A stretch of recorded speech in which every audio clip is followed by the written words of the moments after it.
Welcome. Take It Up with Jessica Lee. I'm here with Neeraj Srivastava, who is the Senior Director of Customer Success from Broadsoft. Neeraj, welcome. Thank you. Now, you are part of Cisco, right? Yes. So everyone is curious to know what's going on now that you're part of a big company. How are things going? Things have been busy. Since we got acquired more than a year ago, there has been so much growth, so much opportunity. It's just a lot of work, but they're exciting. Yes, and it's a huge market, right? Tell us how big is this opportunity and what's so exciting for you? Absolutely. So, as you know, Broadsoft was a VoIP contact center UCaaS company that was acquired by Cisco last year. And the market that Cisco is trying to go after is a $25 billion plus addressable market in contact center. And so our business is growing huge. We are the leaders in the on-prem space and now taking the cloud world by storm as well. Yes, yes. So, when Cisco first bought Broadsoft, a lot of companies were wondering what's going to happen to them because they were relying on the Broadsoft platform to do their business. Well, Cisco has always been a partner-led company, and Broadsoft go-to-market was very much the same. And so it's been a very good transition where we've had a complementary set of technologies help the market. And Broadsoft was targeting more SMB in the mid-market, and we've really seen the two technologies come together.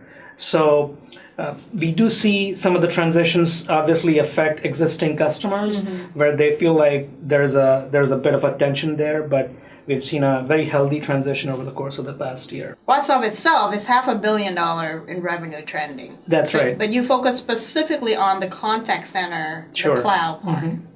Yeah. So Broadsoft, as you know, was a public company. Revenue numbers were known. They were trending towards $500 million, but they got acquired last year.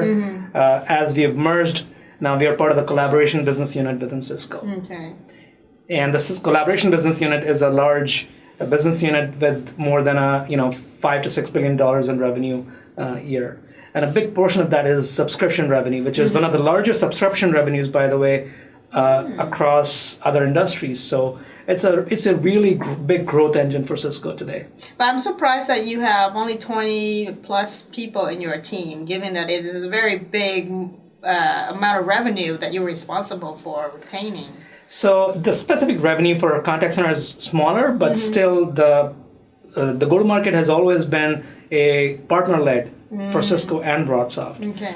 Now, the partners are the ones who are responsible for managing their customers. Our primary responsibility is to make sure that the partners and the customers are, get value from the product, are enabled with respect to the overall success of their own customers. And so it does take a lot to go and help grow the revenue, but we are seeing a lot more demand in the market, so we are actively hiring within the team as well. Okay. So let's talk about the hiring part. Now, I must say I applaud you for having zero attrition in your team. You've even had customers who jump over to join your team. Yes, so personally speaking, I've been very much focused on making sure that the team has an open line of communication. That has really helped our customers to go join our team. And with the tremendous success that we have seen, there is a lot more opportunity for people who are outside of the business unit to come join, as well as we are looking outside. So obviously there's a big opportunity, but obviously the customer success growth has seen teams from other parts of the organization join us as well. So what are you looking for then? Now you're hiring. Let's hear it for the audience who might be interested. What do you look for in a customer success manager? So customer success manager by default is someone who could have been doing account management or could have been doing technical support, but really is very much customer focused. Customer advocacy is a big portion of the part of the job. And so if you look at CSMs who are managing large accounts, they generally have experience either in consulting or experience in account management, either technical account or technical sales. And so it's a combination of different skills that they have to bring to bear. And we have seen a huge growth in the industry itself, in the function itself. Yes. The importance of this role. Exactly. So customer success managers and the leaders of customer success now have a seat at the table. It used to be the case that mostly it was sales, product, engineering and finance and marketing who used to have a seat at the table at the board, but now you see more and more customer success officers Yes. having a seat at the board. So it's definitely a growing function. Now, you love to do coaching and mentoring. I do. Yeah, so what is your approach to that and your philosophy? So there's two things that I do. What I do is I want to make sure that the team knows where the North Star is. Show them the way, lead the way, and then get out of the way so that there is open line of communication. And that has really helped the individuals get to the next level because they are trusted in what they're doing or they're tasked to do. At the same time, what has helped really me is gain value out of my own team to get skills that I thought I did not have. And so I've personally believed in Ray Dalio's approach, which is, everything is coachable. Everyone is coachable. And if I have personally made mistakes, I want to be called out for it. And so that has really helped my team have a very, very open line of communication, helped me personally because through them, I'm able to go learn myself and, of course, others in the team as well. Okay. So what metrics do you go by in terms of pushing the whole team forward? So in terms of metrics, there is obviously metrics that are defined by the role as well as the individual. So if I look at a customer success manager, their metrics are always driven by specific KPIs they're responsible for achieving. So there are things like retention scores or over net churn is a big portion of their own metric. Okay. In addition to that, the amount of upsells that they are able to go bring to the table, as well as the overall satisfaction of the customer, is a big portion of their own metric.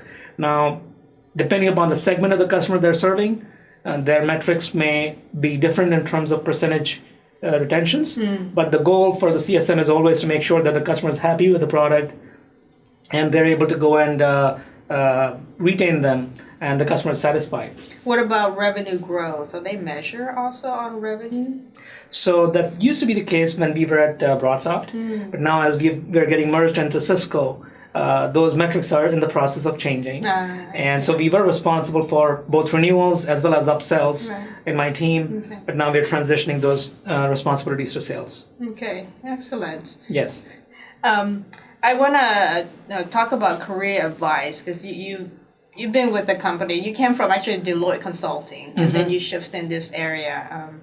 Any career tips that you want to share with those who want to get into this role and, I guess, leadership role in the customer success function? Absolutely. So what I've seen, at least from my experience, is that really there is no one path that one can take in terms of joining a certain function if they're interested. People who are project managers but really are passionate about working with customers, working with people, they are a very good fit for joining customer success. What I've seen personally in my experience is that customers who were paying our bills really were passionate about working with customers. They loved our product and they loved the fact that, I had a very good relationship with them. They ended up coming and joining my team. And so that was one way that I saw customers going in and helping themselves grow in that function. The other part or the other path that I've seen is the sales folks who are sales engineers or who are responsible for account growth. They are very much interested in post-sales account growth because when you look at subscription economy, once the software gets sold, it's no longer that the customers are selling the buying the software and the salespeople are saying, software is yours, bye-bye. It's a subscription economy. And so with subscription economy, we want to make sure that the customers are happy with the software that they have purchased because it's being provided as a service.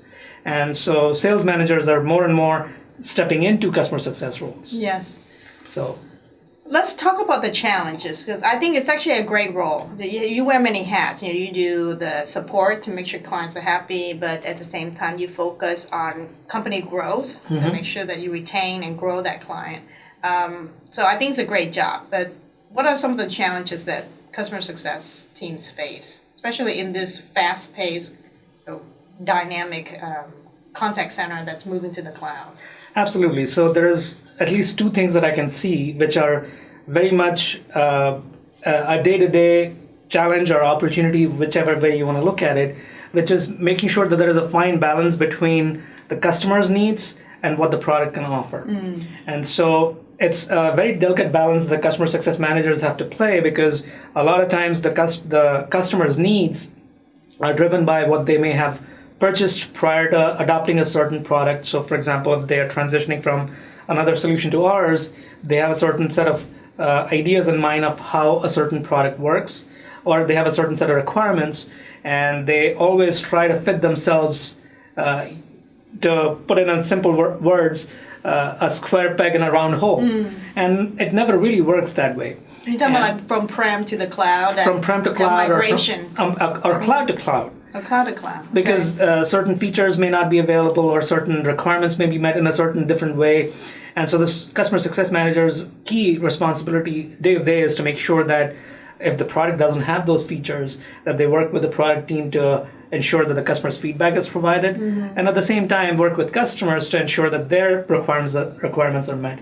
So it's a day-to-day challenge to ensure that they are equipped with the right product collateral, they're equipped with the right training, and ensure that they are really there to help the customer be successful. Right. So setting the expectations with the client, what they wish may not be available now, but at least it's being heard and maybe planned down the road. Exactly. Right. Exactly. So that means they need to have a lot of technical knowledge about the technology, what it's capable, and then what the other players may be providing out there to have that conversation. It's interesting you say that, because it's truly the fact for our product.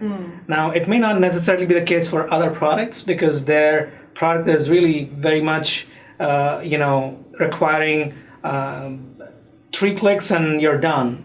Here, it's a product that's being used day in, day out by operations, or by marketing folks to go run their campaigns, or to run their overall customer engagement, or even analytics on how the customers are targeting or working with the sales reps. So our platform requires a deep knowledge of the product, a deep knowledge of the industry. So to sum it up, really the CSM or the customer success managers really need to have that knowledge, or at least a good understanding of the industry. Yes. So that's important. A lot of training, a lot of technical content knowledge. True.